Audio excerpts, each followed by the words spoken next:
Hello to all of our YouTube subscribers and viewers. We're so glad you're here today, and we'll guarantee that you'll enjoy part 3 of all the features that we've recently done on a comprehensive collection of flat-fendered Jeeps, all belonging to a couple in North Phoenix, Arizona, who graciously opened up their collection to us one recent day. Meeting Rich and his wife Tony and seeing all of the Jeeps in one place, along with seeing all of their memorabilia, NOS parts, and reference material, was an experience we'll never forget. Thanks to them for taking the time so that our viewers from all over the world can experience these Jeeps through YouTube. Have fun watching this, and be sure to give this video and all of our others in this series a thumbs up and share them with other people who have an affinity for early Jeeps. Now, let's go for a ride. Okay, as you've probably noticed from the photographs, I have a little collection of Jeeps. I have 5 now that are in operating condition, and that's pretty much will remain as the end of my collection. It's taken me over most of my life collecting Jeeps. It's really hard to find a Jeep that is unmodified in its original condition, because Jeeps are easy to work on. People tend to get them, make a lot of modifications and lifts and new motors and this and that, and usually to the extent that now they are no longer restorable. My objective was always to keep them in their original condition. I think they run the best that way, and plus, just for historical value, I think it's important to keep them as original as possible. So all the Jeeps I have, I've taken off anything that wasn't original, replaced it with original parts, new old stock parts if I can get them, but the next best, a accurate reproduction, and then restore them to original colors. The first Jeep, or the oldest Jeep I have, is a 1947 Willys. It's the red Jeep. All of my Jeeps I've assigned names to. My daughter actually gets credit for naming. I had a pickup that I gave her, and she named it Simba. And so ever since then, we've been naming every vehicle we've ever owned. And so the Jeeps just fell in line. The pink Jeep, when we got it was already named Wilhelmina. But the 1947, we decided to call Willie. It's a Willys, obviously 1947 Willys CJ-3A, and it's the red Jeep. The red Jeep has a story behind it. When I was a small boy, I had two older brothers that were in high school that bought it when they got old enough to drive, went out and bought a Willys Jeep.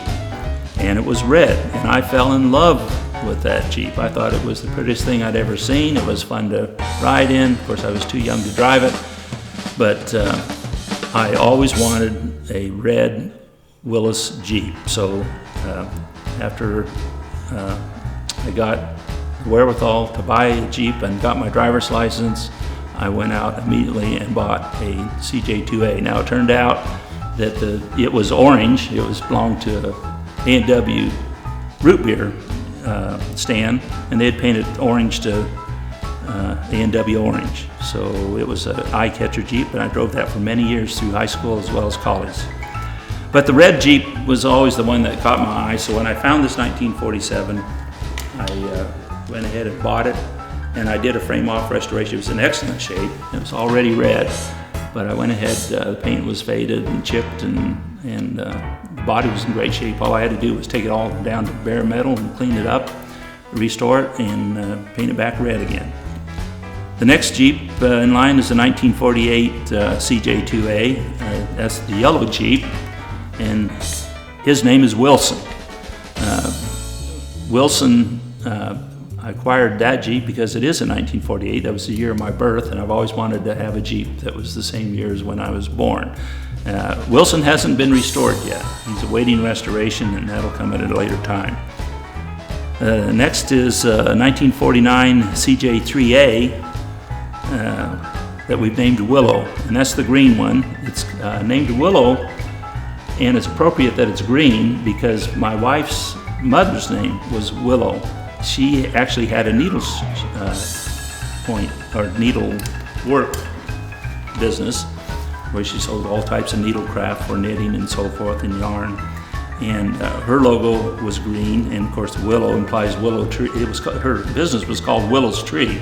So when I found this 1949 green CJ-3A, which happens to be my wife's birth year, I had to have it. So the guy who owned it had already done about 95% of the restoration, and he was looking for someone like me that would give it a good home. So I promised him it would stay original.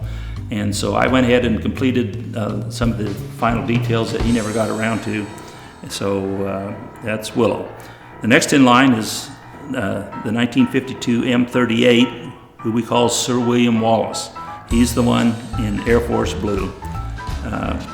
Obviously, being a military Jeep, we needed a warrior's name for it. And if anybody's watched the movie about Sir William Wallace, it's pretty obvious where I came up with that name. And then lastly is Wilhelmina, the 1960 pink Jeep.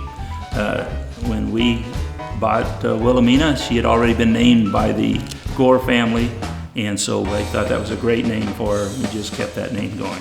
Well, along with collecting the Jeeps, which is my primary interest, it invariably you get attracted to anything that has to do with Jeeps. So I've ended up collecting what Jeep signs I can find. Most of them, it's hard to find original Jeep signs in good condition, but there's a lot of reproduction signs out there. So I've collected most of the popular reproduction signs. And toy Jeeps.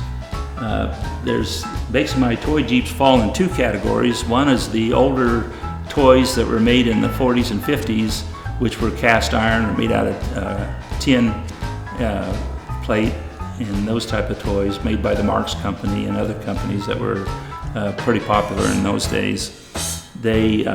So I've collected many of the Marx Jeeps. The Marx Jeeps especially were a marketing tool used by Willys. Willys Motors, they realized after they acquired the Jeep name after World War II and started building civilian Jeeps that it was important for the civilian population to understand that a Willys was a Jeep and a Jeep was a Willys, and the names were synonymous. So they gave Marx the right to build toy Jeeps, but they insisted that on the Jeeps they be marked Willys and Jeep. So if you look at a Marx Jeep, it will say Willys and Jeep in several places. The other Jeeps a lot of them were promotional items that were given to the employees that worked at the factories and some of the executives as well. And then there's also another category of Jeep toys, and those are just the toys that are built by a variety of companies for various reasons. A lot of them, like the Danbury Mint, made a very nice model of the World War II Jeep, which I have a copy of. And then other toy companies like Tonka made Tonka Jeep. They made the pink Jeep, very accurate as far as color goes. The structure of it isn't as accurate, but the colors they used were spot on with what the colors were for the original Surrey Gala. And there's just various Jeeps. So when I see a toy Jeep, if the price is right, I usually pick it up to add to my collection. Well, I told you that you'd enjoy this overview of Rich and Tony's collection. Who wouldn't? Everybody loves a Jeep, even if you're not really a car person. This collection is very special because of how carefully they've been curated for the collection and how accurately they've been restored. Please give this video the thumbs up and comment how much you enjoyed the entire series so far. It's important to thank the owners personally for the way in which these Jeeps have been restored and preserved. Taking the time to bring them all out for various features was a big time commitment on their part, so let's let them know we really appreciate it. We know that we certainly do.